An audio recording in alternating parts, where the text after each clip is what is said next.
Ballpark. Thanks. Hello, my name is Host Eric. I am the host of Talking with Famous People. Today we're going to talk about a few old sayings. Perhaps you've heard the saying, a stitch in time saves nine. Or maybe you're more familiar with, everything in its place and a place for everything. Regardless, you've identified with a couple of introverted sensing aphorisms.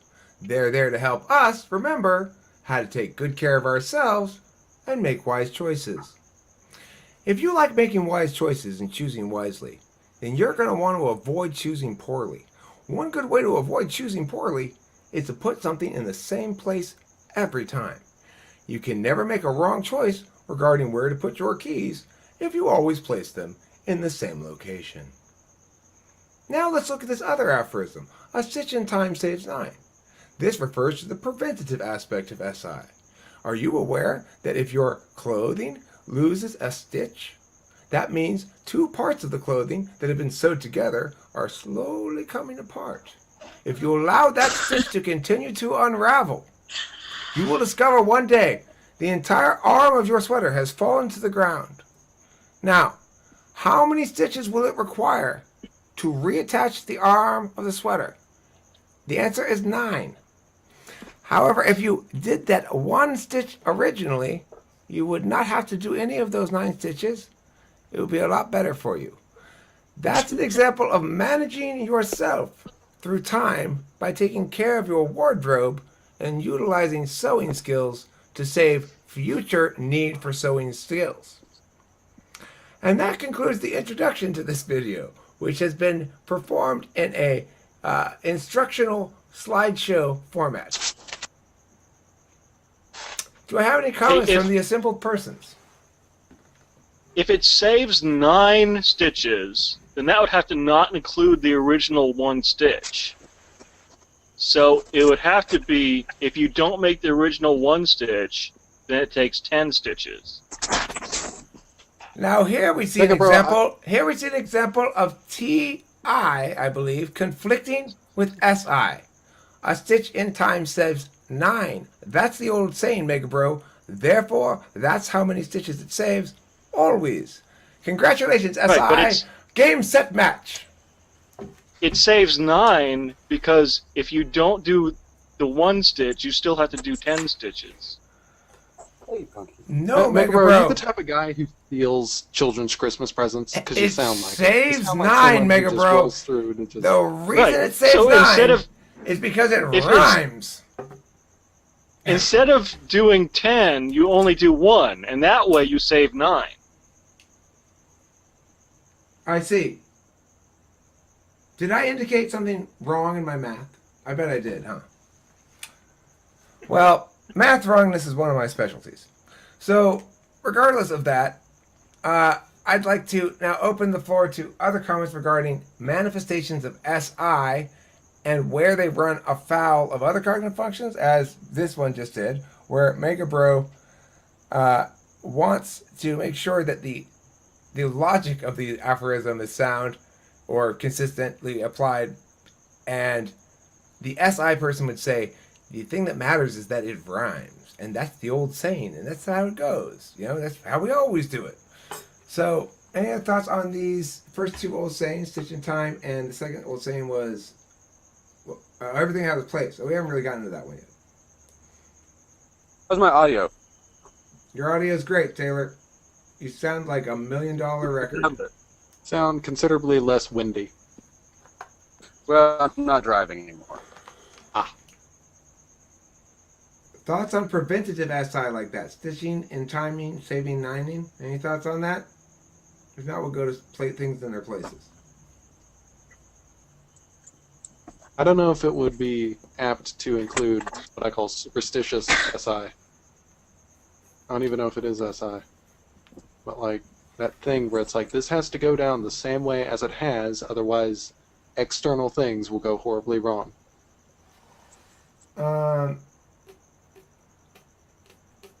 Yeah, my mom does that a lot. Yeah, I'm familiar with that phenomenon. And it is whatever you said it was. Or something equivalent. I don't know. So, then let's go on to the places for things. So, in my house, when Candace lived here, there was a very logical order to the place if you didn't look at it big picture. So, we had a recycling bin that was there. We had all the towels were in the closet. The toilet paper was on the top shelf of that closet. On the bottom shelf of the closet was the sheets. And anytime there was something that I would say, Candace, where's my blah? Which was like 5 times a day because I couldn't find anything. She would say, where does it go, Eric?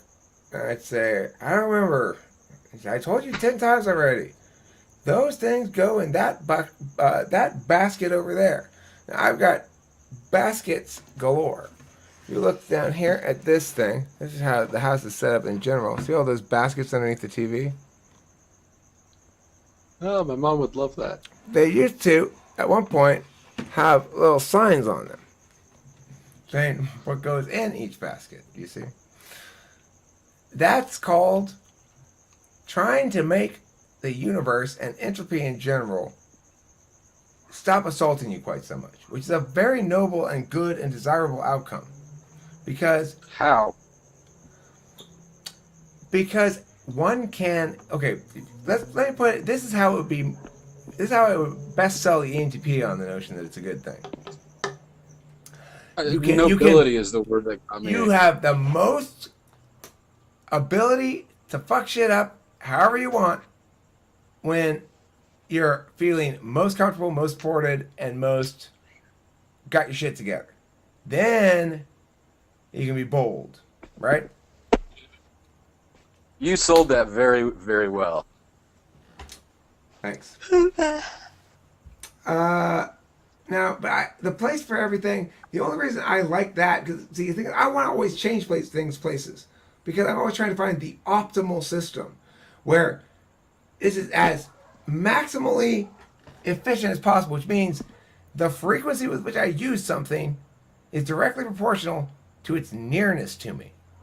So, if I use this pack of cigarettes a lot, then it should ideally be on a one of those things that the janitors put keys on, where you can pull the key, and then you open the door and you let it go, and it goes, phew, comes back to you.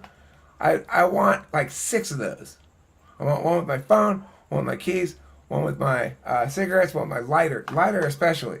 Critical to always have 5 or 6 or 7 lighters, because I have this many lighters right now, which is... Lighter leashes are for assholes. I have this many lighters, which is 1, 2, 3, 4, 5, 6 in my sight right now. Literally 2 hours from now, I very well could be unable to find a lighter. It's very possible. So I could have lost all of these lighters within 2 hours. Somehow, I don't know how. It just happens. I lose lighters like, I'll be like, okay, don't lose this lighter. Where did it go? It's out of my hand. I don't know what the fuck happened to them. So that's why you gotta have a lot of lighters. I'm up to 4. You're on 4. Are we playing lighter number Yeah, I'm on contest? 4, but I've only. I'm just in the bedroom. Right. Yeah. Well, and I've been, as I've been walking around the house, if I see one on the floor, I throw it in this thing. It's probably got 6 of them all together right now. Well, it's not me who can't keep track of lighters, though. Because I didn't buy a purple one with a Playboy bunny on it. I didn't buy this one that's got sparkly tiger stripes. And I didn't buy these 2 shitty cheap ones. Huh. Yeah, I just got, when it comes to me, it's like, instead of lighters, it's guitar picks, and I have just an entire pile of them. For me, it's fingernail clippers and tweezers. Fingernail And clippers are the chapstick. worst. I buy about 20 of everything and just leave them everywhere. If I don't use something daily, then it's like the fingernail clippers. It's like once a week, I'll be like, okay, I need to clip my fingernails. I look in the bathroom, I'm like, it was just here. That's It why wasn't you just here, it was a look. week They're ago. cheap. Go buy like 5 or 10 and put them everywhere. Whenever you remember, like where I'm usually at when I need fingernail clippers, then leave some there. You know what else is super useful to lie around all over the place? clothespins. Clothespins. Anytime you have a Why? bag, well, anytime you have a bag of anything, if you want a bag of chips Resin. and you want to seal it so it doesn't get air in it, clothespin. If you have anything like that you want to attach to, like I'm always trying to jury rig shit, right? Like I've got this camera and I might decide I want to attach it to here for some reason. These sort of impulses overtake me periodically because I'm trying to put it somewhere and there's no good place and I don't really have it set up, so I go, well, I'll just clothespin it right here, you know. So these are good things to have around the house. Okay. They're like little clamps. I find myself doing that too, where if I have sort of a spontaneous thing, like, okay, I'm gonna do that, or you know, some idea, I like leaving materials around. That way, wherever I'm at, there's something to work with. Mm-hmm. Now just go buy 5 more of them and put them everywhere else. Another thing to have a lot of around, scissors. You never know when you have to cut That's something. what I was about to say. I did that with scissors. Yeah. And good the scissors. the opposite, like I'd say, like the demon version of things to leave around the house is Legos. That's the opposite of what you want. You don't want Legos going out around. Unless you're building something, It's what just it is. core do Legos serve? Well, you'd have to be building something in every room. So you like you walk from one room and there's Lego. I'll just add it to this building in here, and then you go to the next room, you step on it. It's not how you discover Legos in a room, Eric. How you discover them is you're walking and then it's in your foot. Right. And you're screaming at the top of your lungs. That's how you discover Legos. Legos don't relate to this discussion because They kinda you do, don't use a little Legos bit. as tools Hey, unless you're Speak for building like a yourself. tool out of Legos. Yeah. does it have to be a tool? What if it's an exercise? I don't have any Legos. So your feet are safe around here, except for the shards of bone. Those little stab in your foot occasionally. Of your fallen gerbil enemies. It's from get the dog bone, and she'll chew it up, but there'll be some shards left sometimes. Those will get you. Ouch. Yeah. See, I have nephews living with me, so there's just shit everywhere. So that's why I related to Legos. I got me living with me, so there's just shit everywhere. Definitely hair ties. I agree with you. Hello world. I'm a J. I am cleaning in here. My daughter took over these 2 rooms. Now she's gone to my ex-wife's house. And I swear, there's got to be 1,000. At least 1,000 fucking hair ties. Every crevice, every corner, every surface has got at least 1 or 2 hair ties on it. She only has 1 head of hair. It's the equivalent to lighters. Not at all. You don't need hair ties because your hair doesn't need to be lit on fire, nor does it need to be tied, right? But you have to have lighters because otherwise, how are you going to smoke? I'm going.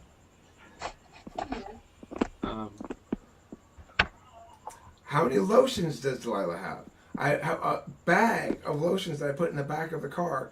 It's one of those like a not a full on like trash bag, but like a big like department store plastic bag full of lotions. You need to get comfortable with the path. What I mean by that is, what I used to do as a kid is I'd just leave stuff covering the entire surface of my floor and just have a walking space to my bed. Okay. I'm going to, as part of this SI video, we're going to do a little SI talk. We're going to show you guys some SI disasters, some SI wow, Eric, and some SI okay? So I'm going to show you 3 scenes, and then you guys guess which scene is good SI, which scene is medium SI, and which scene is bad SI, okay? Here we go.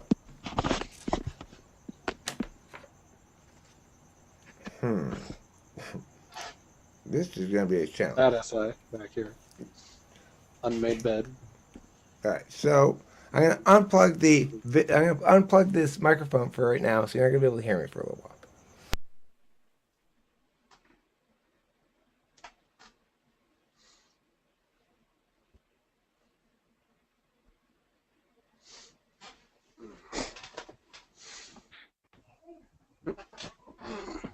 Yeah, do you like the scary movie? Yeah. bottles.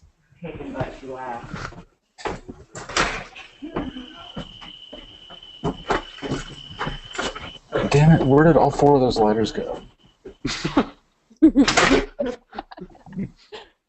I just had them! I was just holding them! That's why you buy 20. Well, I found the 2 gay ones. Oh, well, they work, Then right? you found the ones you were looking for. Haha. Host kid with a zinger.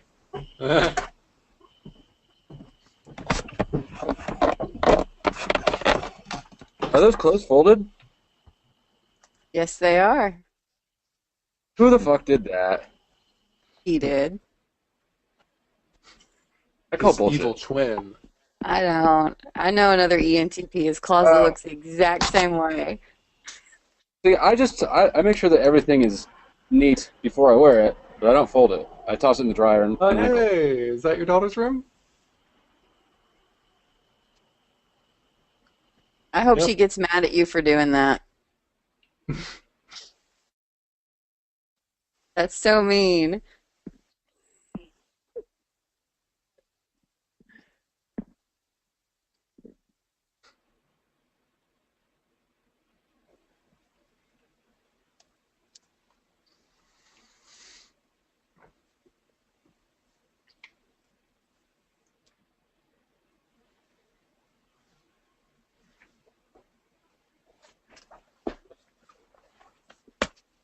Completely off topic, but I just ashed, and it somehow all the way down into my ashtray that was like a good 2 feet away from where I ashed, and it was kind of amazing. Don't you love that? Shit. So, what happened basically is when Candace moved out, Delilah wanted to take over the master bedroom. She wanted a bigger bedroom. I said, fine. She then went into the master bedroom. It was clean for like 1 day or 2 days. And then she started filling up with shit, trash and stuff. And then she had a great idea. I know, whenever I don't know what to do with something, some random old dirty clothes or whatever, I'll just throw it in my old room. Like, open the door and go, and just toss it in there. Like, boxes. Should I take this stuff away, like the warranty information and stuff? Gosh, I don't know. Just toss it in my old room. So that's what's in there right now. It's Delilah's, I don't know what to do with this stuff, pile of shit. But It's overflow inventory. Right, I made a lot of progress, and I am seriously thinking about having a garage sale, just because, why not? I wish I had a spare room just for that. I'll probably grow weed in there after I get it cleaned out. But the problem with that approach is it costs a lot of electricity actually to grow indoors. Growing outdoors is cheap, but it's you get 1 crop a year, you know? You put it in the spring, grow it comes due in the what? No, somebody asked me to stop doing this. I was like, I don't know if I can. Well, what you should do is you should grow it outdoors during the summer and indoors during the winter, and the extra electricity you're using to grow them in the winter also heats your house. That's true. I wouldn't need to heat my house at all. But of course, a lot of days I don't need to heat my house anyway. It's hot today. I got all the doors open and everything.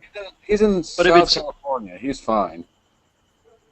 But if it's hot enough to not heat your house, can you still grow it outside? No, because even though it's warm enough, the plants have this whole like seasonal thing. They're attached to it. They have belief. They're constrained by their belief in seasons. Even though I've explained to the plants that seasons are just a figment of their imagination. All right, so I guess that only helps you in the hottest part of summer and the coldest part of winter. They're fine in the hottest part of summer. Pot can take direct sunlight all day long. It wants it. It's just you gotta water the shit out of it, you know? Why do you think they call it baked? It's fine with the sun. That's let's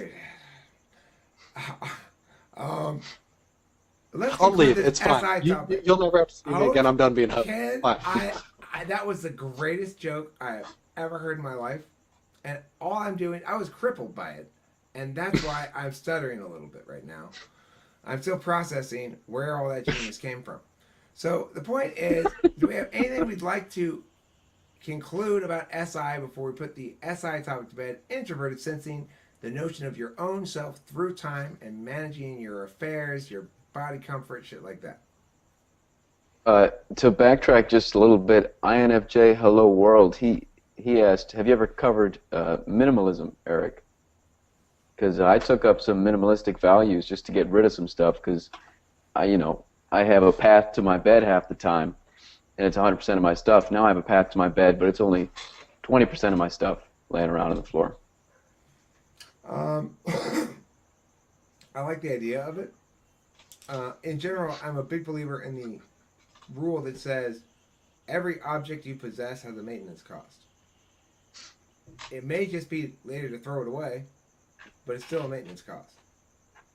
So, at the very least, once you possess an object, you have incurred a cost of throwing it away. I'd like to minimize the number of objects I have, therefore, to minimize the amount of maintenance costs I have incurred and continue to incur. So, as a consequence, I like minimalism. However, I always prioritize having shit I need to do stuff I want to do over that. So, the problem I have is distinguishing between whether something is actually useful or just seems promising. Like, what is this metal and wood thing that's got a hinge on it somehow and flops around? I don't know what it came from, but it looks promising. I could do something with that, I'm sure. And it goes in my can of stuff like that, which I have outside, like parts of chairs. You have a pile of home improvement shit. Like you're walking through the store, and you find things that would really like fix up the house and make it more efficient to live in.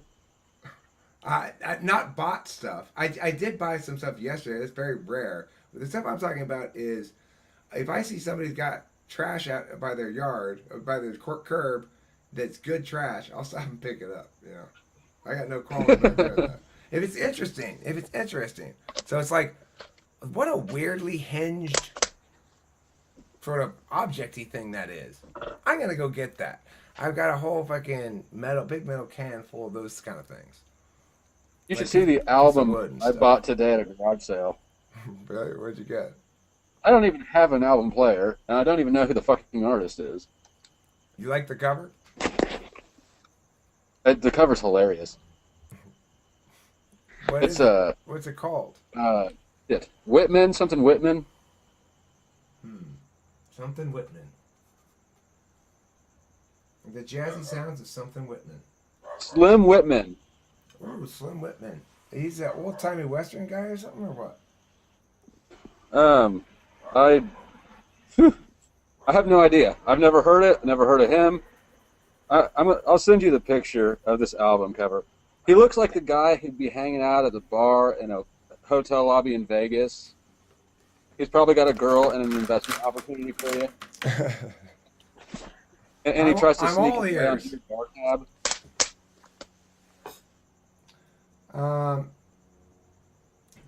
So interesting. Coming at you. Now, these guys, the minimalists, they do this podcast. You know, you say if you find something with a cool looking hook on it, you want to hang on to it, you don't know what it's used for. They do these things called packing parties. They did it for themselves. Other people do it. But they say if something doesn't add value to your life, if you can't even see yourself using it in the next 5 days, throw it away or sell it. Well, but see, here's the thing. What if I get value from this? I get value from going, let me look at all my shit and see what I want to do. If you think that it's worth having that kind of fog in the back of your head sometimes, then I guess so. That's the context they put it in. I guess it really comes down to is whether or not you're entirely out of by it. mind. Sorry, Ken. Go ahead. Say what you're gonna say. So I think what it probably boils down to is whether or not you're bothered by the clutter. Yeah, their whole concept is kind of, clear-mindedness. So if it helps you have a clear mind, then I suppose by all means keep it. Well, chances are the people Same. practicing minimalism like clear-mindedness or appreciate it more than having extra stuff around to do things with. I would. If you have a bunch of Go ahead. Sorry, light bulb. if you have a bunch of clutter around, you might not be aware that it's distracting you. It might just be That's too true. low down to realize. Well, right now I'm engaged in something kind of like minimalism in the sense that I've thrown all kinds of shit and I'm trying to get a lot of stuff out of here to her house, and I want to have a big garage sale and all that kind of stuff. And I intend, in fact, probably Monday, to hire a day laborer to or two to come in here with me and basically take everything outside and put it in organized sets of things. Because it's like, I bet when we do that, there'll be, well, it's like shit that we look for and want to, and sometimes go buy more of, like Sharpies, right? How many fucking Sharpies will I have when I'm done with this?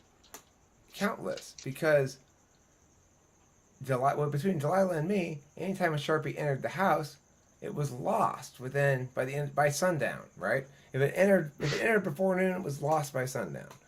So they're around here somewhere. I want to see what treasures are unveiled by these piles of crap.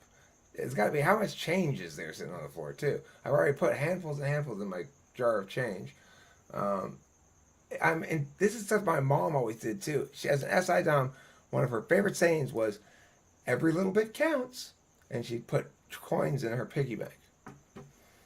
And she'd collect aluminum cans. My parents are well-to-do people, but until just a few years ago, she'd still go collect aluminum cans. Huh? Did you explain opportunity cost to her? That the amount of time she puts into those aluminum cans is basically working like for 50 cents an hour? Well, there's another kind of opportunity cost that, Taylor, that you and I are not likely to think of very often, and probably most people don't think of either, which is, if you are collecting aluminum cans, you're not spending money on something else.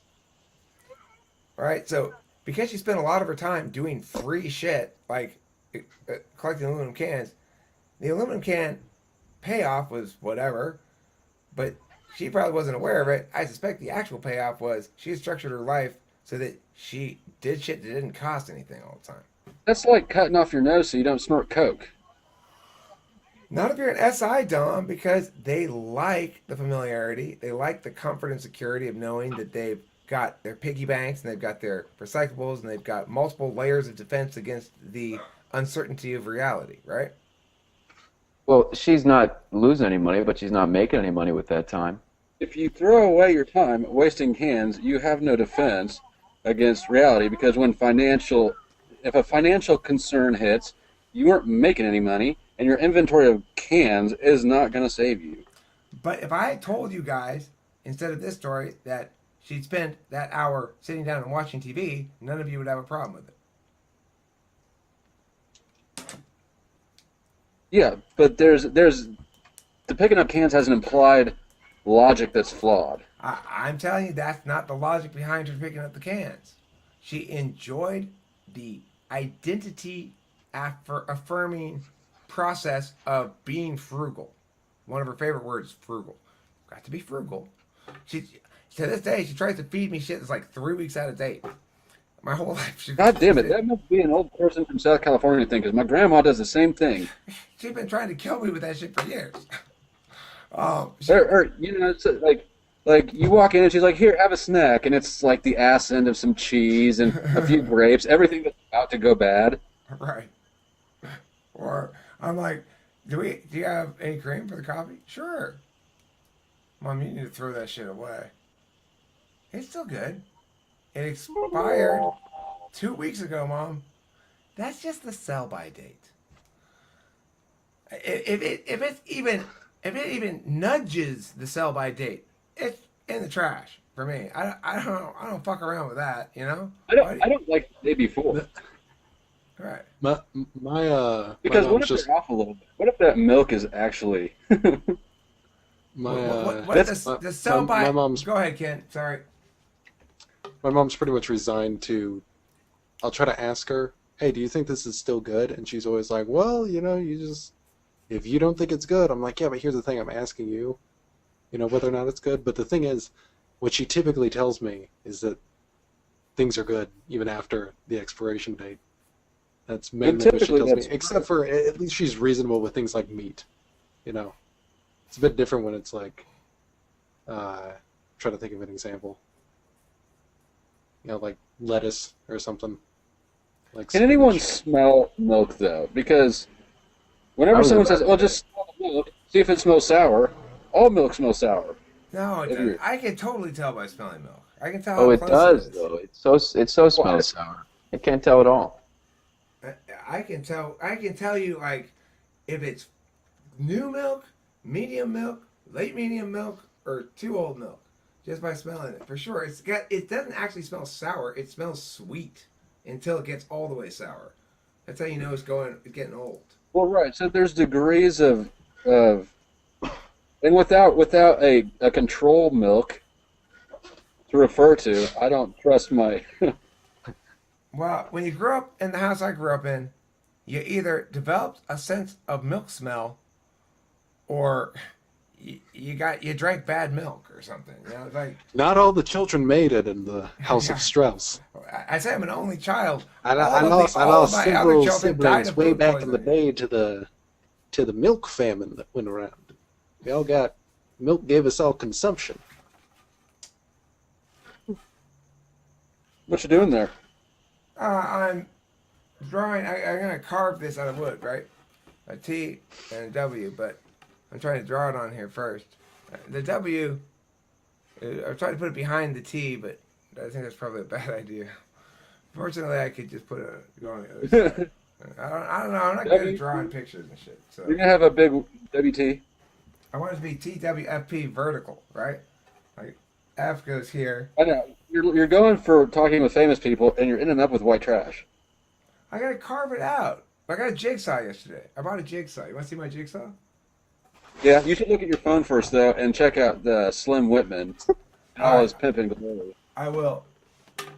Let's end this episode. Thanks for watching Talking Fans People, and please, for the love of everything holy and good, get some cottage cheese and mail it to Taylor.